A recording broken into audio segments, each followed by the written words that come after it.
حبايب قلبي عاملين ايه؟ يا رب تكونوا بخير. لو اول مره تشوفوا قناتي ما تنسوش الاشتراك في القناه وتفعلوا زرار الجرس علشان يوصلكم كل فيديوهاتي الجديده. وكمان يا ريت لو الفيديو عجبكم تعملوا لايك للفيديو. حبايبي واصحابي اللي على فيسبوك ما تنسوش تعملوا لايك للفيديو ومتابعه للصفحه وكمان شير للفيديو. اللي محتاج قراءات خاصه بيتواصل معايا على رسائل الصفحه.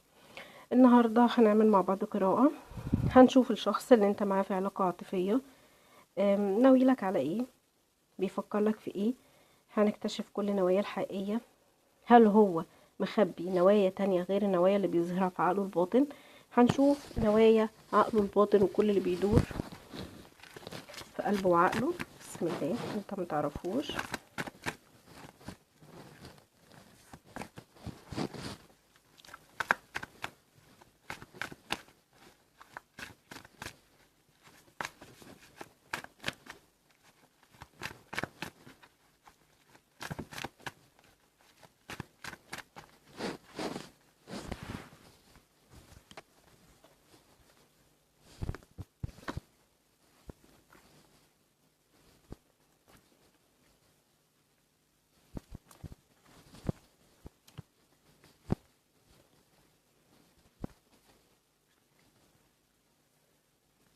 طيب هنبتدي مع بعض القراءة بتاعتنا. بداية كده انا شايفة ان العلاقة دي فيها ملل، يعني حاسة ان فيها ملل، ما فيهاش حاجة جديدة. حاسة ان انت محتاج التغيير او طالب التغيير، حاسس بزهق، حاسس بملل. حاسه ان العلاقه دي مش رايحه بيك في اي حته. العلاقه واقفه مكانها محلك سر، ما فيهاش اي تجديد، ما فيهاش اي تغيير، ما فيهاش اي حاجه جديده بتحصل.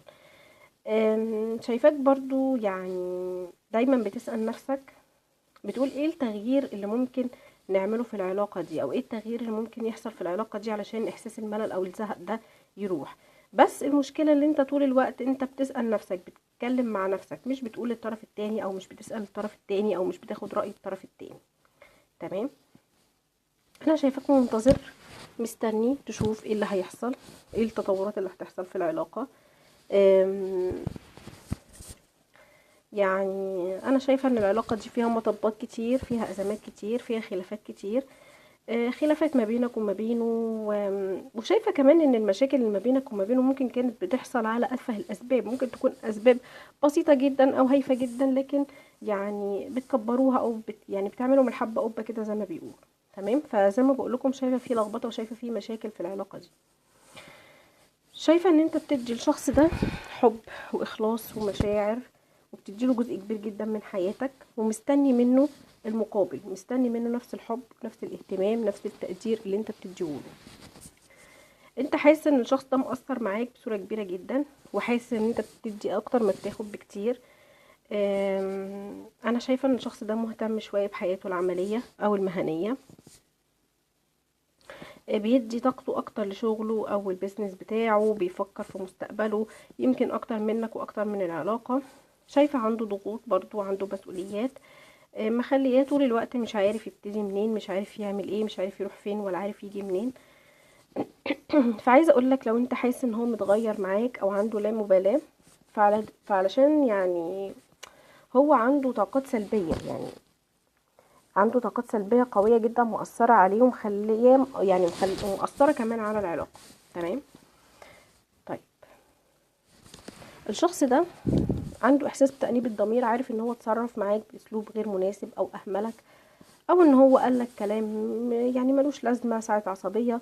فشايفاه بيعاتب نفسه، بيلوم نفسه، ضميره بيأنبه، بيحاول ان هو يفوق من الطاقة السلبية اللي هو فيها. شايفاه بيفكر فيك وعايز يرضيك، لكن هو المشكلة ان هو عنده حيرة، مش عارف ازاي يرضيك او مش عارف ازاي يصلح اللي كسره.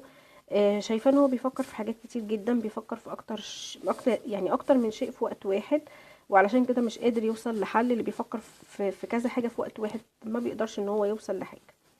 تمام. طيب هنشوف نوايا، يعني النوايا اللي داخل عقله الباطن، او ايه اللي بيدور جوه قلبه، جوه عقله الباطن، نواياه الدفينة اللي انت متعرفش عنها حاجة او اللي مش بتظهر لك.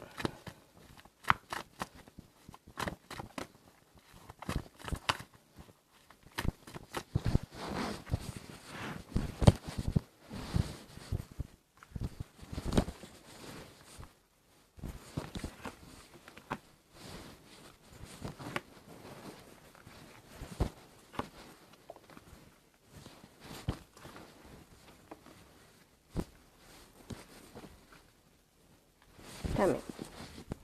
طيب نوايا الشخص ده او نوايا عقله الباطن او اللي بيدور جوه عقله الباطن.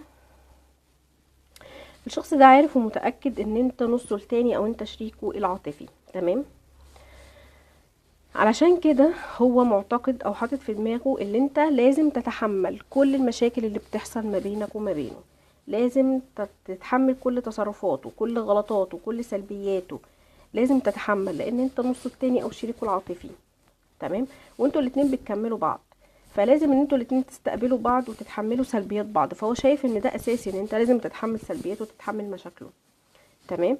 كمان شايفة ان الشخص ده عنده شوية اسرار مخبيها عنك، في بعض الاسرار هو مخبيها عنك، ممكن يعني ملهاش علاقة قوي بحياتكم العاطفية، ممكن تكون الاسرار دي تخص الوضع المادي او الوضع المهني. فشايفة ان هو مخبي بعض الاسرار، في حاجات ان هو مش عايز يقولها لك، مداريها عنك، مش عايزك تعرف عنها حاجة.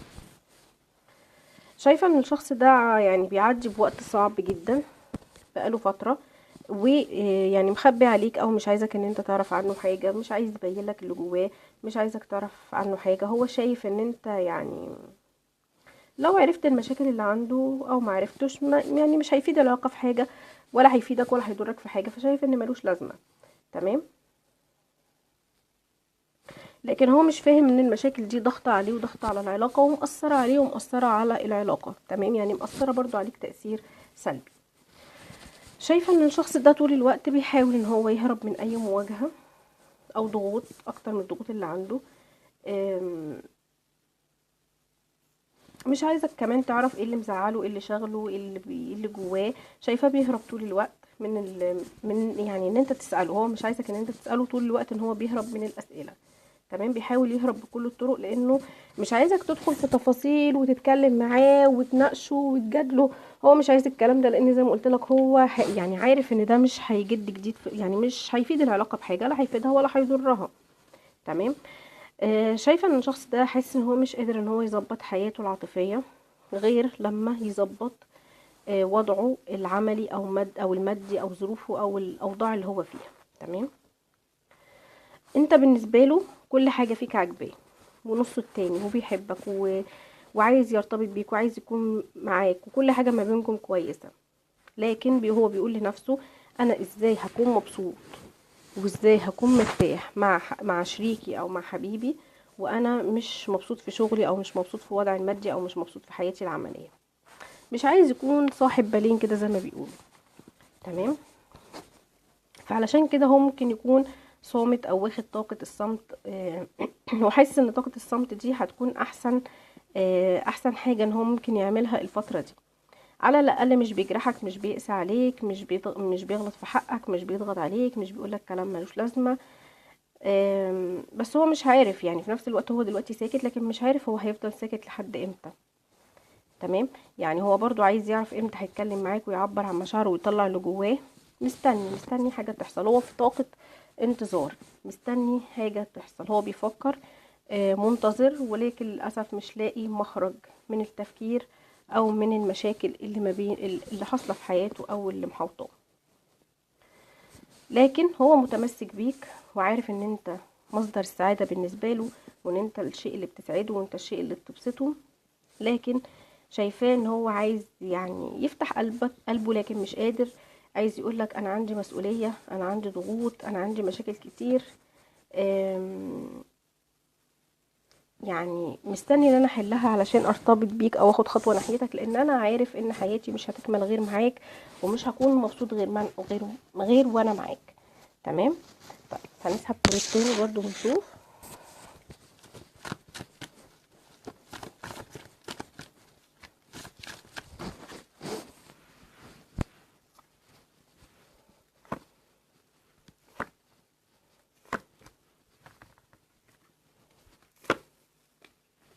طيب بصوا بقى، انا شايفه ان انتوا مش لازم ان انتوا تضغطوا على الشخص ده، يعني بلاش تمارسوا عليه الضغط. ان انتوا يعني تفضلوا تسألوه مالك في ايه اللي حاصل، الظروف ايه اللي عندك. بلاش الضغط، بلاش تفضلوا تمارسوا عليه الضغط. خلي الفضفضة والكلام اللي جواه يطلع لوحده. خلي اللي هو عايز يقوله يجي بطريقة طبيعية، بلاش ضغط من عندك، لان الضغط من عندك هيضايقه اكتر وهيتعبه اكتر، لان هو كده كده اوريدي عنده مشاكل وعنده ضغوطات، ومش ناقص ضغط على ضغطه ولا ناقص مشاكل على مشاكله. سيبه براحته، اديله وقته. هو دلوقتي متبع سياسة الصمت، خليه صامت، خليه بعيد لحد ما يحل مشاكله ويظبط اموره، لان زي ما قلت لك هو مهتم قوي قوي بالبيزنس، بحياته المادية، بشغله.